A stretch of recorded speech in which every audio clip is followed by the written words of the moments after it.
Baruch Hashem, you're a bad Jew. Shalom. You're listening to Bad Jew, and with me today is Jason Cement's Flamingo and also Jason Cement. Jason, welcome to the podcast today. How you doing today? Happy to be here for sure. Well, I'm blessed to know you, and I feel very grateful that you agreed to be on this podcast. And of course, for those who are not watching, who are listening on Apple Podcasts and Spotify and all the other listening platforms out there, there's this adorable flamingo right behind Jason Cement's head. For those who are on YouTube, you know exactly what I'm talking about.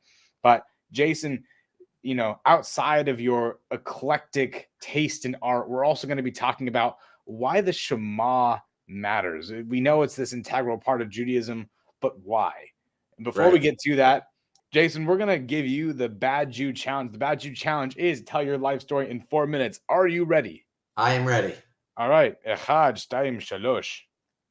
4 minutes is a long time. Okay, so I grew up in Miami Beach. I have two brothers. We all grew up modern Orthodox. We didn't know what that meant until we got older, but we didn't drive on Shabbat. We went to synagogue, put on tefillin every day when we had from our bar mitzvah age. Mostly ate kosher, I would say, because we would go out to restaurants. I think they called it 1950s style. So we would go to the fish restaurant on Thursday nights and other places where when I was 17 and I studied abroad for a year, I came home and realized I'm not doing that anymore. So I was the first. And my older brother, he stayed the same. Then my younger brother, he went to his year in Israel. He came home and he's like, I'm not doing that anymore either. And it's just trying to be more consistent with the system, if you will. And so I went to Hebrew school growing up. I was involved in Jewish youth, in NCSY and B'nai Akiva. And I'd say most of my circle was Orthodox kids, except in my own grade, a lot of the kids were actually not Orthodox. So I was always exposed to being outside the bubble, if you will. And then when I was 17, I went to Israel for a year to study in a yeshiva. It was called the Best Meal in Town. That was the acronym for BMT. I then went to YU for college, became an accountant, worked for one of the top firms in the country. I was the second religious guy they had hired. So that was pretty cool. And I actually knew the first guy. His brother was my counselor in camp. So I went to Orthodox camp for, I think, 6 or 7 summers, 7 summers, all the way up to being a CIT. And then so I went to college.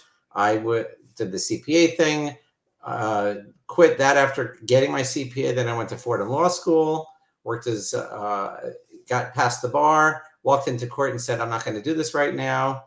And I started a business. But right before all of that, my father, this is a cool story. He made up a phony will when his mother died, when my grandmother died. And the will said that all the grandkids inherited $1,000 to spend in Israel. It's a wild story. So we all went to Israel for Sukkot the year after my grandmother died. And the second day I was there, I met a girl in an apartment and she was living in New York, and she was living in a building I was moving into when I came home from New York. So we barely dated. After 6 weeks, we booked a hall. We told her mother to book a hall and we got married within a year after meeting. Wow. And that was during law school. So pretty wild. I worked during law school for one of the hugest manufacturers in Asia. My first day on the job was on a plane to Sri Lanka. I lived there for 2 weeks. I was also in Hong Kong, came home, lived there for another 2 weeks in Sri Lanka, worked for him in law school. And that got me into the road of being an entrepreneur. So when I finished law school, I started a business, built my first website called magmall.com or Magazine Mall, sold magazine subscriptions all over the country. I was doing search engine optimization in 1997 when the word barely existed. Worked with big clients like Google and Firestone and Goodyear and The Gap, and they were all buying magazines from my company. 2003, I bought the software company that ran my website, so now I own an e-commerce platform with a couple of guys. And then in 2005, started my agency, which was called LA Design. We rebranded as Get Visible in 2016. I wrote a couple of books, and one of them is called I Need More Clients. It was a bestseller on Amazon. Bottom line is I run an agency with my partner, Michael, my business partner, Michael. And we've got, I think, 16 employees, just hired another one yesterday and another one tomorrow. We're hiring, and that's my story. Wow. Jason, You utilize that to the T. Great job on your 4-minute story. That was awesome. First of all, I want to say what a beautiful story about the fake will and how that ended up leading you to marrying your wife. I got to say that's very beshert. That's very Yes. meant to be. I love that.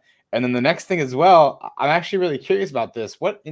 You mentioned earlier in your life, you in your specific grade in Orthodox school that you were exposed to other kids that were not as Jewish that practiced Judaism a different way than you did. Was that good for you? Do you think that was healthy for you to experience that? Yeah, the hard part was really Shabbat because none of the kids lived near me. So Ah, it made Shabbat, I'd have to go out of my way to be social with kids that were either much older or really much older.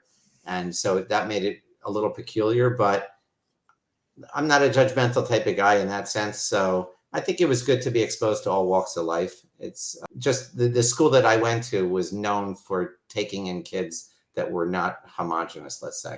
And I think that's a good thing. yeah, I think so too. And I will say that I asked that question specifically with the intent that that's really what this podcast Bad Jew is about. It's Right. about the exposure of one style of Judaism to another style of Judaism. It's the acceptance that we all practice Judaism in a different way, and yet that somehow unites us, and it's a really beautiful thing. And I wanted to hear that from the horse's mouth as well. So I think that's really wonderful. Flamingo's mouth. For the Yeah. flamingo's mouth, excuse me. So with that, Jason, I wanted to ask you the subject of this episode. What's so important about the Shema? What is the Shema? Let's start there.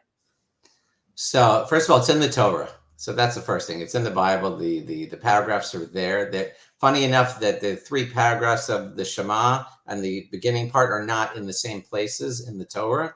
So the rabbis put them together as one long universal prayer, but they don't actually get printed together. Not that I'm a scholar here. It's just these are sort of basic things anybody could figure out if they looked.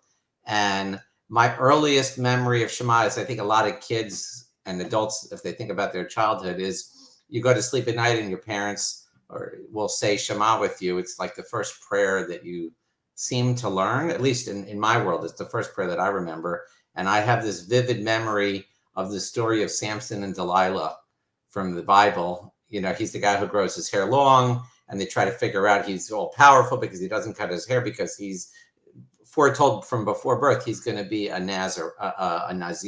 So he can't drink wine and he can't cut his hair. So at the end of the story is his wife Delilah betrays him to the Philistines, and they cut his hair, take away his strength.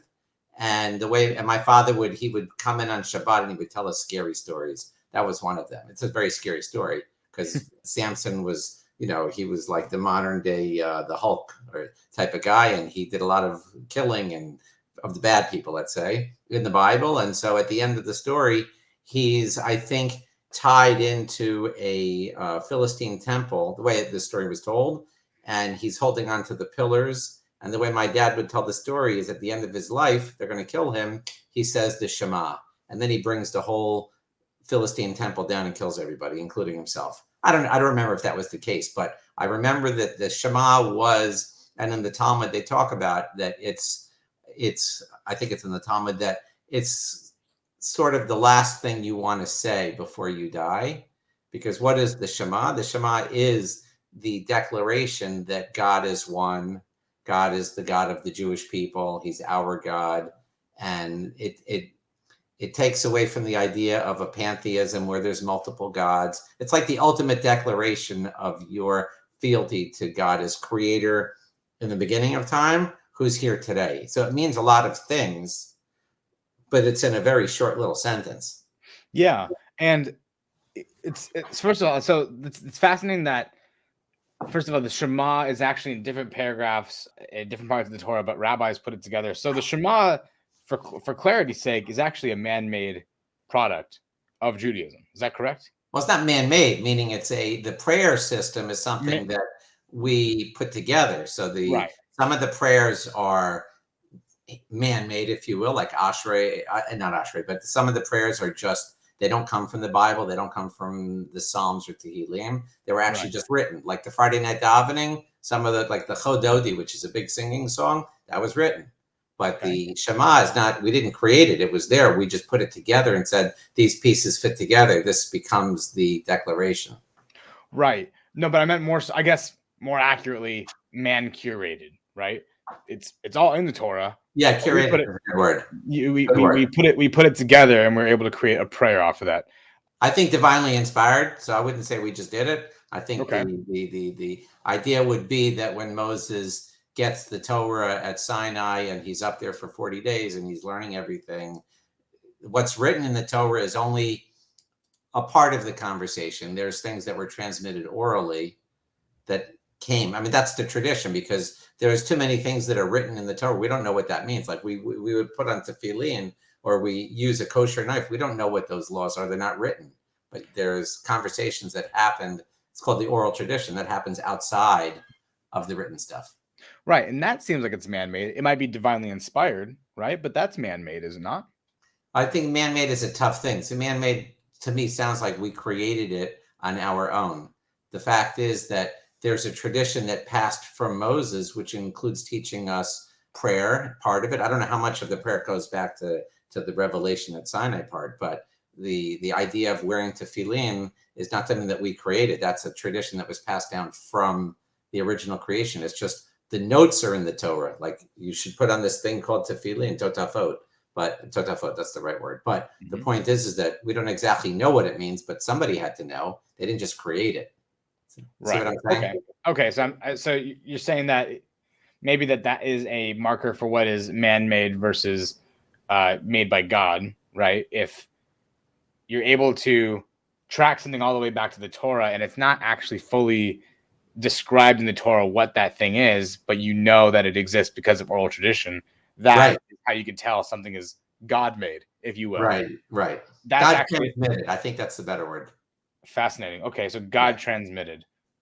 And Listen, by the way, this is a really big deal because I think when you talk about people's belief, right, we can't know God. We can only believe in him because once we knew him, there wouldn't be free will anymore. And that's sort of the foundation of we're going to talk about with the Shema. The foundation of our creation is God gave us choice. So the point being that in order to have choice, you have to have doubt. And so therefore, one of the doubts that exists, because if you know absolute truth, you don't really have a choice anymore. You know what the right and wrong is. So there has to be doubt built into the fabric of creation. One of those doubts that exists is, did God transmit everything or did we make it up? That's a very big doubt. I hear it all the time. Right? So therefore, it's the only answer is a belief system. I believe more that God transmitted it or I don't believe it. And your practice might be similar because you might say, I don't know what my belief system is, but I like the system, so I'm going to practice it. And the rabbis have a formula for that. They say, the more you do, the more you will come to believe and understand. So it's not necessarily that belief comes first, but it's just important to articulate them. So it's not man-made. It's in the Torah. It's God transmitted, as you said, right? Yeah. And that's all based on the fact that it's said that we should do it, but it is not necessarily defined. It's just we know it from oral tradition. Thus, we know it is God transmitted, right? Right. So then, being said, the Torah, specifically the Shema, it is a commandment in itself. It's been described as the mission statement of Judaism, right? And it says to do these things.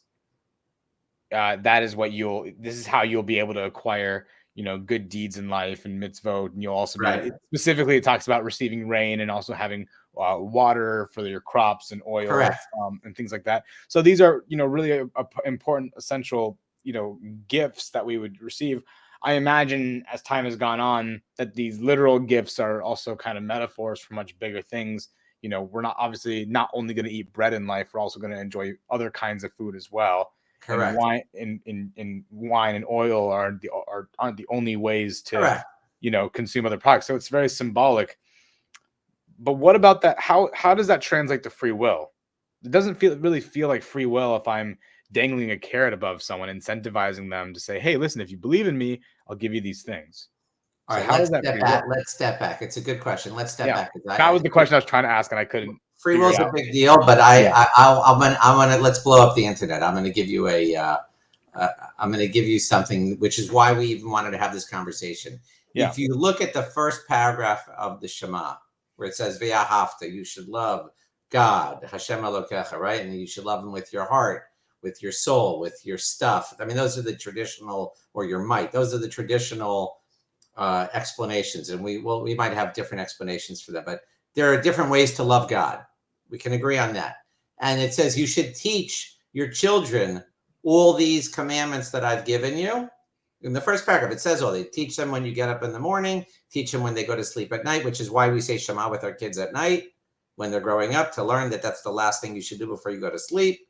And at the end of the first paragraph, it says, and you should put on your tefillin on your arm, on your head, and you should put a mezuzah on the door. And the mezuzah actually has the Shema inside, and the tefillin has it inside also. That's right. It finishes the paragraph. So here's a question. What if you don't do it? Life goes on. The world keeps spinning. Well, I'm in the first paragraph. What's the consequence if you don't do any of that stuff? It says you will not receive the very benefit. No, it doesn't say that. What does it say? First paragraph doesn't say anything. This is a profound point. In the first paragraph, it just says, love God and teach your children about the commandments. And here's 3 specific commandments you have to do. Put on the tefillin. Let's say it's one. You put it on the head and put it on the heart and put on the mezuzah. But it never says anything about what happens if you don't do it. Okay. So but later on it does, doesn't it? Later on, doesn't it? All right, we're going to get to that. But remember, I said to you that there's a parallel between the Shema and the creation story. In the first creation story of man, 6 days God creates the world.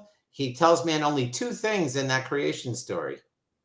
Humanity. I don't want to say man. Humanity, okay? He says to the first human being, he says, I want you to procreate and have children, and I want you to manage the world. And then he finishes the 6th day and he goes, Hinei tov ma'od, this is an awesome day. Everything is good. And then he goes and tells the story about Shabbat and resting, the 7th day. What happens on the first creation story if man does not procreate and man does not manage the world? What's the consequence? I actually don't know. It doesn't say there is none. There isn't any, right? So if you now look at the first, but what would you agree that humanity owes God up until the end of the first story? Does that person owe God anything? I guess if God directly gave life to Adam, I suppose Adam should find some gratitude and give thanks, right? Perfect. Okay. So let's assume, let's say that gratitude is the other side of the coin of love. Okay. Let's say that they are conjoined together like Siamese twins. All right. So in the first paragraph of the Shema, you learn about the commandments, you learn about the world, you learn about your house because you got to put a mezuzah. You learn about the body because you got to put the tefillin on there. Okay. So, but what God doesn't give you yet is any consequence. He's just teaching you about love in the sense of relationships, of gratitude and relationships. That's all you have in the first story is a relationship with God, that he's saying to you, look, I'm going to take care of everything, except you just have to procreate and manage the world. Everything else I've done for you. I created it all. Hinei tov ma'od. And this is the first profound move, which is when he says Hinei tov ma'od and finishes the 6th day. And ma'od is that same word as in the Shema. Okay. There's this notion that God created the world. And he said, okay, man, you're in charge now. You take the next step. You're my partner in creation. So what God gave us is all the potential in the world. It's our job to actualize it. So when he says Hinei tov ma'od, ma'od means here is all this goodness in its fullest potential. And what's the first thing he does after he says that? He rests. He's done. And he goes into the Sabbath. And what's the one thing you can't do on the Sabbath? If you work. You can't work. You can't actualize anything. You can't create. So the Sabbath is the first thing that man walks into after the 6th day, is a world with only potential to think about. Right? So he can't do anything. The only thing he can do is he can love, he can have gratitude, and he can think about how to actualize his potential and sort of make a plan for it in a way, but not do anything about it yet. He can revel and enjoy this period of grace, if you will, where there's no demand placed on him to do anything. The demand is just to be on him to be. And to think and to love and to express himself through that lens. Okay. I'm going to call it lots of passion that are unrestrained because there's no consequence. It doesn't exist yet. You follow me so far? Yeah, no. So I guess, yeah, in that sense, there is free will, which then here comes the question. This now is more about free will than anything. Why do good? Right. What's Now we're going to go to the now we go to the second story. You go to the second paragraph of Shema, and that's where you're now in the first story. You don't have free will yet because he basically, it's not that you don't have it. You don't have there's no consequence if you don't choose the right choice because he hasn't given it to you yet. He's given you a heart that's unrestrained. He's given you a world where you're an animal being, like all passion with no boundaries. Okay. Now you get to the second story, and in the second story, you go to the 7th verse of the second paragraph. And I'm really not a scholar. I just remember this one. And it says, he blew into the nostrils, the neshama, the soul, nishmat, right? And it says, vayipach be'adam nishmat chayim, something like that. And it says, vayehi ha'adam lenefesh chaya.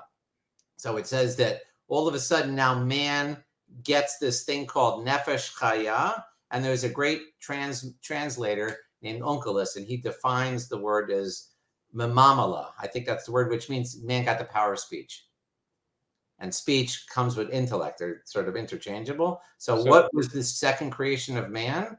It's where God gave him an intellect. And then he starts telling him all the things he can't do. You can't eat from this tree. You can't eat from that tree. Like he just introduces man to consequence. It's the first time he's telling him he can do one thing, but he can't do something else, which in the world we're talking about is now free will. He basically said, I'm not going to force you. I'm giving you the choice. You can eat everything you want, but you can't do this. And which of course leads to, Adam eating from the apple and then his wife eating from the apple. But the point is that that's the introduction of consequence. We can call it free will, but the point is you can't have free will without a consequence. Okay. Does that make sense? Because if I feel like I want to ask questions, but those questions would lead to a whole different episode. I don't understand how we're still talking about the Shema though. I'm going to tell you right now. Go to the second paragraph of Shema. Okay. What happens there? The first beginning, he says, "V'haya im shamoa." If you listen to all these commands and you do them, I'm going to bring the rain. I'm going to give you the bounty. I'm going to give you, you're going to have the meat. Everything's going to work. But if you don't, im lo tishmu. But if you don't listen, you're going to have starvation. You're going to have hunger. You're going to have drought. Basically, consequence. I'm going to kick you out of the garden. That's really what he's saying. You see? So right now, second paragraph of Shema directly parallels the second creation story where God introduces man and says, oh, I'm now going to restrain your passions by giving you something called the mind, which has intellectual power. And with the mind comes the decisions and choices that you have to make. And the first thing I'm telling you about is the tree. This tree you can have, this tree you can't have. In the Shema, he's basically saying, it's not the tree, I'm giving you mitzvot. So it's fascinating. Yeah, it's fascinating because of all the things that it could possibly remind me of, this is the one thing it reminded me of was, Jason, I don't know if you knew this, maybe a few of my listeners know this, I'm not quite sure, but one of my previous jobs, I used to work at Dave & Buster's in Hollywood, believe it or not. And actually, fun fact, there were a lot of Jews that came, there were a lot of Orthodox Jews that would come in and out of Dave & Buster's. My kid's bar mitzvah was at Dave & Buster's. How about that? Look at that. So I remember on a similar note, we had difficult customers as all restaurants do. And we had a manager give us a workshop on how to deal with difficult customers. And the end conclusion was to always call the manager specifically to say this phrase that, listen, it's not that the customer is always right. It's that the customer always has the right to be wrong. Okay. So when I heard that for the first time, I was really confused by that. To me, that almost sounds like Torah study because you're saying, yeah, here is the Garden of Eden, right? Here are these customs that you must follow that would make you a Jew. By not following them, you have the right to be wrong. You have the right to not be doing this. So it's still allowing for free will, but just giving the understanding that there's going to be a consequence for those actions. Well, Is the that first am I consequence. echoing that correctly? Well, the first consequence is man got kicked out of the garden, Right. right? So God's allowing in creation, you can get kicked out. So then is the Shema a symbolic retelling of the Garden of Eden? I think it ties directly into it because it's reminding you that your overall mission, the commandments that you get, they have value in and of themselves, but there's a purpose for them, which is to connect you to God. And the first thing God tells you is the creation story. So everything should come back to that story to say, well, what's my mission on this earth? My mission on this earth is to, and you express it through the Shema. When you say, B'chol levavecha is your heart. I love God with my heart. I'm going to say that's the first story. I'm going to love God with all my unrestrained passion. Okay. That's levavcha. V'chol nafshecha. Nefesh again goes back to that 7th verse in the 2nd chapter where God creates man and he gives him intellect. So you say with the tefillin also here, you say, I'm going to love God with all the choices that I make and all my intellectual ability, which means everybody, any ability. It doesn't mean smarter people love God more. Whatever Right. ability you have, you're going to, but the last one's the kicker. I'm going to love God with all my potential because it's the same word that God used at the end of the 6th day. He goes, Tov me'od, you say me'odecha. It's the same word. You say, I'm going to love God again at every level of that you're capable. I give it all over to my relationship with God. Okay, so then tying this into tefillin. So one thing I do as well as, despite the album art of this podcast, people see me wearing the tefillin incorrectly or the tefillin falling off my head, however you want to interpret that, right? Whatever. That's just the bad Jew brand, right? And trust me, I know how to wear tefillin. Yeah. I am a trained professional, but I know how to wear tefillin, okay? And I know that the tefillin on your left arm Yeah. faces Or your your heart. weaker arm. Depends which, Sorry? if you're The right. weaker arm. That's right. Yeah. So the weaker arm, right? In this case, it's my left arm. Yeah. It faces my heart. So that's Correct. with all my heart. There's the tefillin on my head on the rosh, which is all of my Right. intellect, right? And then you said the potential with That's the last one. Me'odecha is not your tefillin. Me'odecha is just, that's the last thing you say in the Shema. You could parallel it to the mezuzah if you want to keep the what do you call it? The syllogism going, if you will. right. But couldn't it be the hand part of it? Because there's 3 steps to wrapping tefillin. First, you do the arm. You wrap it, you wrap the shin on your bicep, and then you do 7 revolutions around your forearm. Then you put the rosh on your head, right? So you've created the heart, you've created the intellect. Right. But when it comes to potential, we still have to wrap the hand. Couldn't the hand be the very thing that helps build things? As in, the hand is what makes potential reality. It definitely could. The only reason that I didn't go that route is because when I'm reading the Shema, you have 3 sentences. It says, put the thing on your hand, right?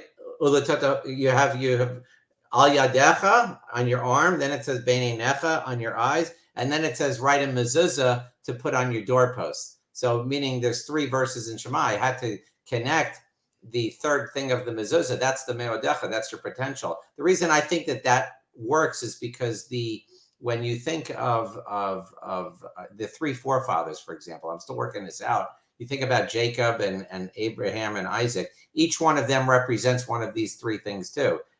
Abraham is known as the man who had 4 doors on his tent, and he loved everybody. So he's the heart. He's the heart. Isaac is the one who made the ultimate choice to go up on the mountain to be sacrificed. Like he literally made a choice. He's the Akedah. He's the one that went up on to be tied up, and of course God doesn't let Abraham kill him. Wait, is that potential or is that? No, he's the choice because he made the ultimate choice to submit to God. Right. Right. And then Yaakov, we call ourselves Beit Yisrael, right? B'nai Yisrael, the house of Jacob, right? So Jacob is really is the potential in Judaism that gets actualized.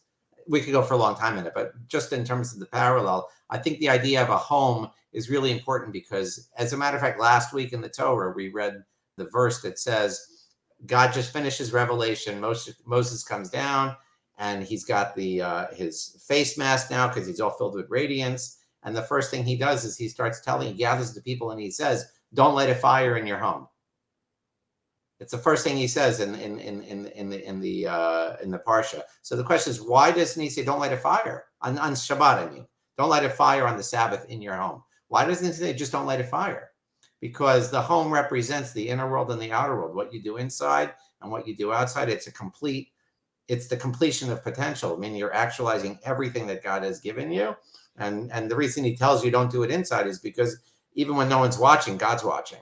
So Moses is giving them that lesson early on when he just comes down, that don't think you're hiding, you can, fool anybody. But that's a side point. But the real key, what you asked me in the beginning, is I think that the Shema, and the Shema is the first topic that's covered in the Mishnah and in the Talmud, is the requirement to say Shema every day, twice a day. Like that's literally the first topic, more than loving your parents and all the 10 commandments. It first says the first topic is love Shema, because I think Shema is the heart of what it means to be. It's more than just being a Jew. It's to be a member of humanity that acknowledges creation by God. This is the mandate, if you will, to express that gratitude. And also it's not just the gratitude, it's the servitude.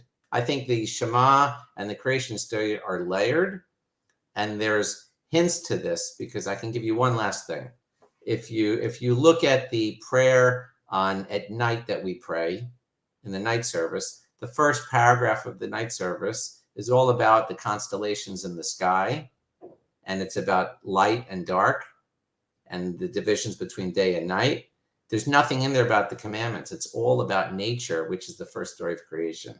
And if you look at the second paragraph, it's all about the commandments. It has nothing to do with nature. So you start seeing these parallels of the first creation story, which is not commandment based. It's just it's gratitude and love without limit. And then you see the commandedness, and you have these parallels are experienced in other prayer sequences.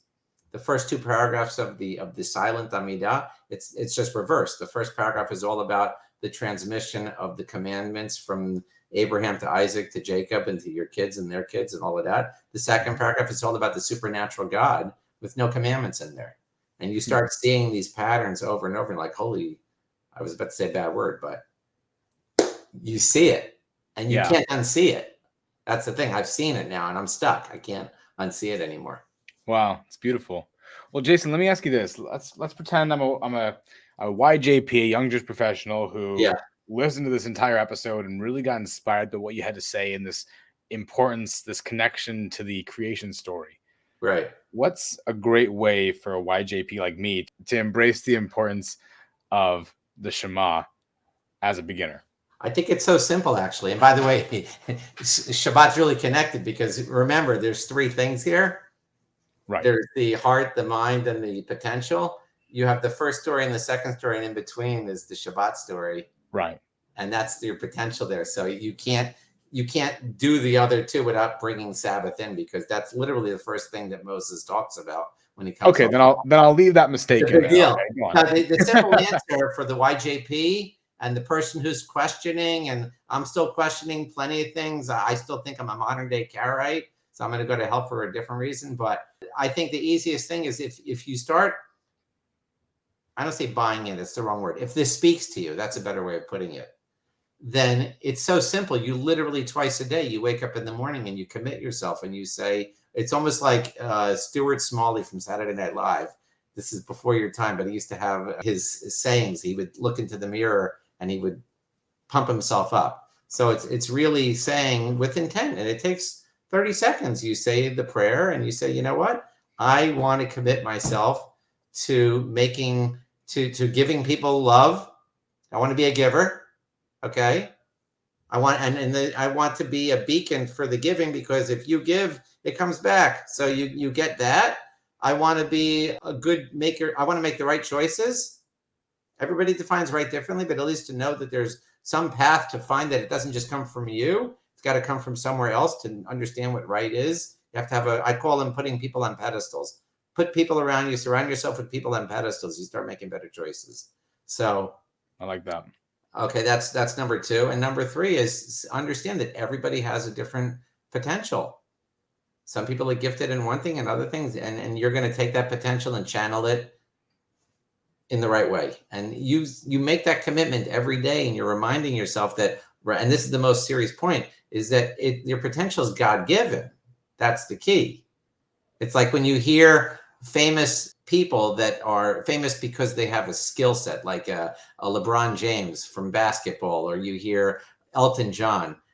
What makes me sad is when people forget that God gave them the talent. Obviously, you have to believe in God, but if you don't believe in God, different conversation. But I mean, if you think you were just selected like randomly from DNA to get those kinds of talents, it sort of diminishes, I think, the not responsibility, the opportunity you have to take something and make more out of it. So I think for the YJP, it's very simple. You wake up every day, you go to sleep every night, and you have an accounting at night for your day. Say, did I deliver?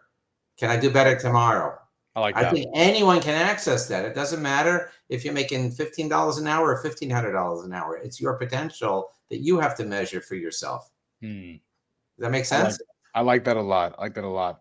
On a similar note, by the way, I myself am a beginner, a total novice when it comes to my prayer study. So this was an advance of my prayer study here, which is really exciting for me. Today, I stopped by at Moy's Fireplace, which is a venue out in Pico Robertson area, and I met up with a rabbi named Rabbi Yitz Jacobs. And Rabbi Yitz Jacobs from Aish, I had met him a couple weeks ago, and he offered to give me a little prayer study, basically just going over his stuff. I wanted to specifically learn about some of the prayers because I do a morning routine right now. And a great piece of advice for beginners that he gave as well is to start with the English translations first. Don't worry about the Hebrew. Don't worry about the actual practice of speaking in the dialect of our people.